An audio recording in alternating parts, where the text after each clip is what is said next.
Hey everybody, this is Brian. I'm a critical believer. And last time we left off with the question, why does this matter? So I'm going to talk about that. My short answer to why does this matter is vision. Now, when I say vision, I'm going to be talking about a whole bunch of things that contribute to vision, that make up vision, and what vision actually does as a function. So what do I mean by vision? I am talking about an end goal of a worldview, and I'll explain what all of that means and the implications of it in this video. Vision impacts us a little bit more than we think it does. We've got a lot to talk about, and I want you to keep in mind that my answers are just one of many possible examples. Every information source should be questioned, and the models that I'm presenting here are just representations.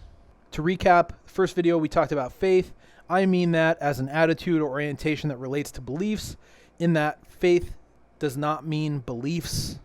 And we talked about an example of God that is a very complex being of our best faith that is worth believing in.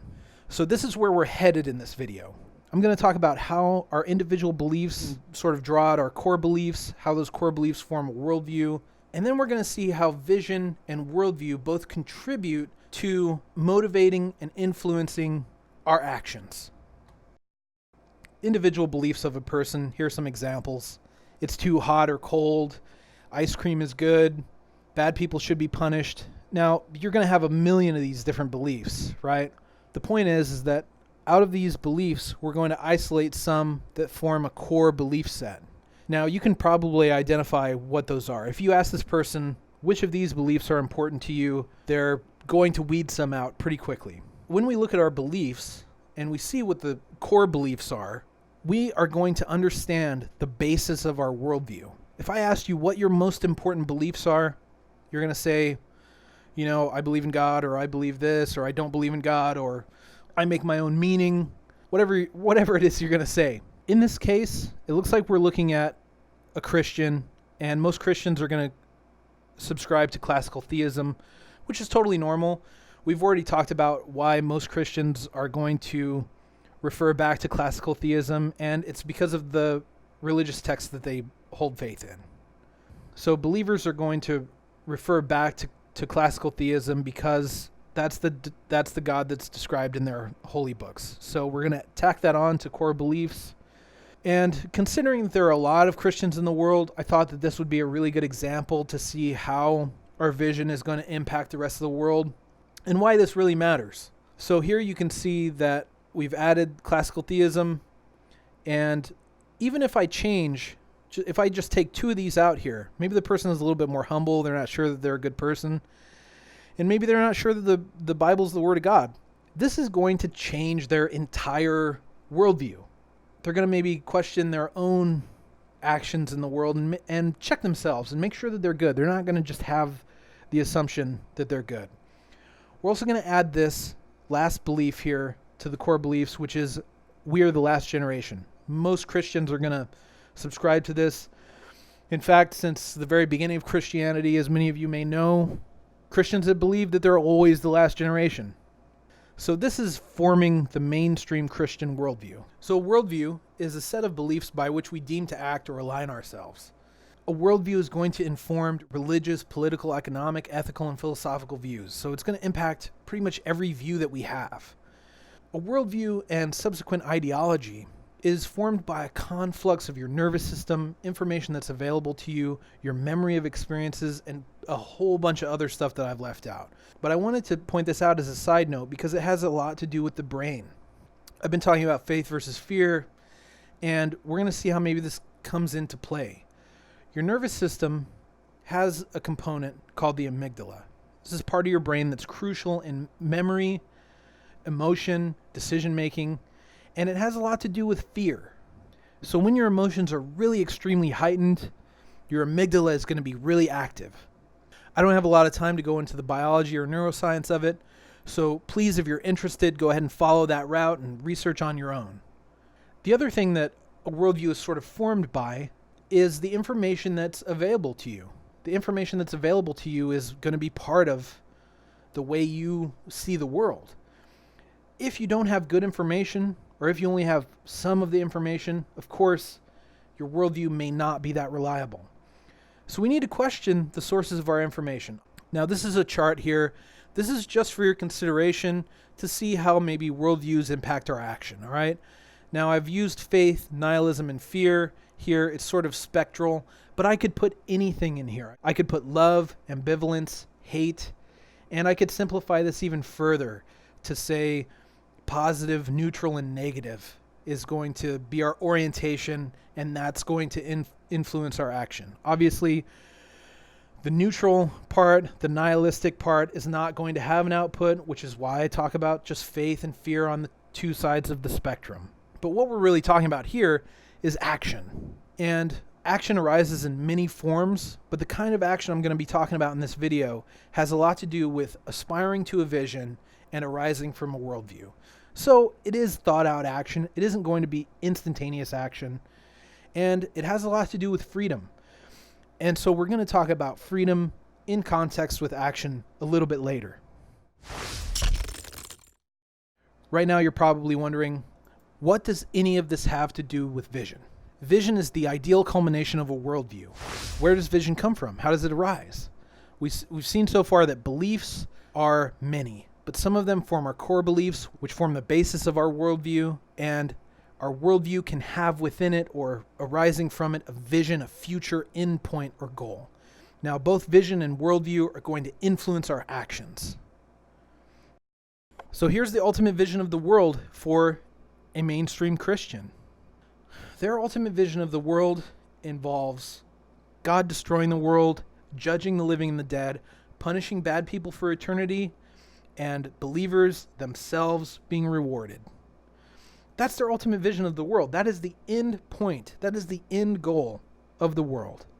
I want you to think about that for a second. Does that seem like something that comes out of faith? Does that seem like a good thing to you? Or does it seem like something that might come out of fear? It definitely produces actions. Even if you don't believe this whole map that I've laid out, you can throw it out, but you've got to admit, worldview influences actions. Actions matter. If you don't believe so, try doing nothing for the rest of the day. Your non-action is still an action. It's going to impact things around you. But vision can also influence action. And vision in some cases can be even more powerful than a worldview. Sometimes vision can override your worldview altogether. If the person is future-oriented and the vision is powerful enough, it can override all other beliefs.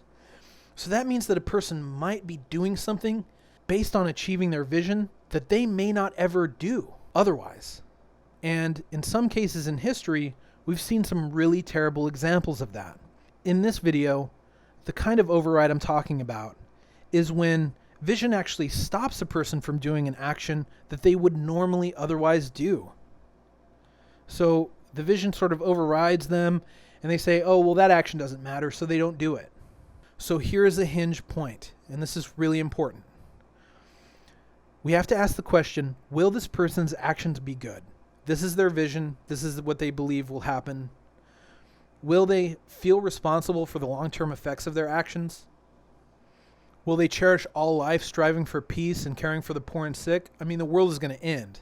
Will they care about living in balance with nature and the environment? God is going to destroy the world. Will they have a good reason to critically analyze their belief? There it says believers are rewarded. Will they feel the need to make a contribution to the world? Now, I've boiled all of these down to one very specific question. Does this believer have any volition, any will, any sway, any action that contributes to this vision whatsoever? Do they play a part? The answer to all these questions is no.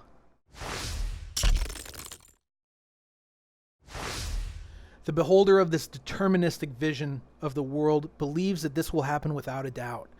If you do not believe that you can change the future, or you don't believe that you should question your beliefs, how are you free? You are not free. You are a slave to a parasitic, viral, and bankrupt ideology. We need a palate cleanse. Now let's change gears completely and talk about something different, because that worldview is really disturbing. The vision that it produces is so disheartening. Last time we looked at the synergistic panentheos, and now hopefully I'm going to unlock some of the value of that belief. It's a very different God from the classical God that we're used to talking about. But in terms of a believer in the synergistic pantheos, here's a set of their core beliefs. God is in all. God is progressing with us. Our ideas contribute to the world. We have to be responsible for the life of the earth and the earth itself. Our beliefs should be analyzed, and we approach the world in faith. Here's a worldview formed from those core beliefs. These views are very inclusive. They're very cyclical. They're reciprocal. And they form sort of a large circle of life, which I believe reflects a lot of things in the universe. Now that we're talking about this worldview, we can see that there is a vision that is going to arise from it that's going to be completely different from the classical theist worldview. All is in unity, and as the whole, God emerges. Humanity is but a small part of that whole. My contribution directly affects God and the world. In transcendence, existence is a continually helical progression, ever growing, changing, emerging, and evolving. What kind of actions is this person going to do in the world? Let's ask the same questions. Will their actions be good? Here's their vision. Will they feel responsible for the long-term effects of their actions? Will they cherish all life, striving for peace and caring for the poor and sick? Will they care about living in balance with nature and the environment? Do they have a good reason to critically analyze their beliefs? Will they feel the need to make a contribution to the world? Now, I'm not going to answer all of these. I want to know what you think. I think it's the case, and this vision seems consistent with freedom and individual responsibility. And I know that I feel this way. So if you're interested in making an argument against this, I'm not going to have a debate. But what you can do is present a cogent argument that has valid premises and has a sound conclusion, and I'll look at that argument. The examples that I've given here, I believe, are relevant examples that affect the world. I'm not going to have the same arguments that atheists and theists have all the time. I'm moving toward a greater vision, which is what I suggest everyone else do. The point and purpose of these videos is not to have some debate. It is to question beliefs. If you're not interested in questioning beliefs, please stop watching the videos. Go back to whatever it was you were doing and live comfortably without ever questioning your beliefs. This is what I've laid out for you. And if you have thought at all about what I've presented to you, you know that I am not cool with this. You know that I do not like this top-down structure, this hierarchical thing, because that's the way theists view the world. The stuff I'm talking about, the models that I'm talking about, are portable. They're applicable to all sorts of different areas in life. Now get ready, because I'm going to change the game. What I'm talking about is complex unity. In that, your vision can actually affect and change your beliefs. Your worldview can influence your actions. Your core beliefs can be altered. We're talking about self-authoring. We're talking about interconnectivity between all of these things. As I'll show later, this is a portable ontology. All right, it's in everything. From complex unity emerges consciousness. I've outlined why I think free will emerges from it in an otherwise deterministic universe. And I believe that God emerges from it. That's where my faith comes in. I don't know that God comes from it. I'm not sure about that. But I think I've shown now that there are good reasons to believe in a God of our best faith. Such beliefs provide a better worldview and promote a greater vision for the future of our world. Why does this matter? Our beliefs influence our actions, and actions manifest the vision. Why am I making these videos? To contribute to our growing consciousness and empower you to do the same, because our beliefs do make a difference. My questions for you are here. What is your vision for life, humanity, and the world? What would you have to do to accomplish that vision? Do you believe you should question your beliefs? Tell me why. So we're going to begin applying these things Next time, we'll talk about why complex unity is important, how our best vision is accomplished, and how we know how we should live. If you think that this video contains valuable ideas, please share it with your friends, like the video on YouTube, and subscribe. Thank you very much for watching. Faith need not be blind. Critical Believer.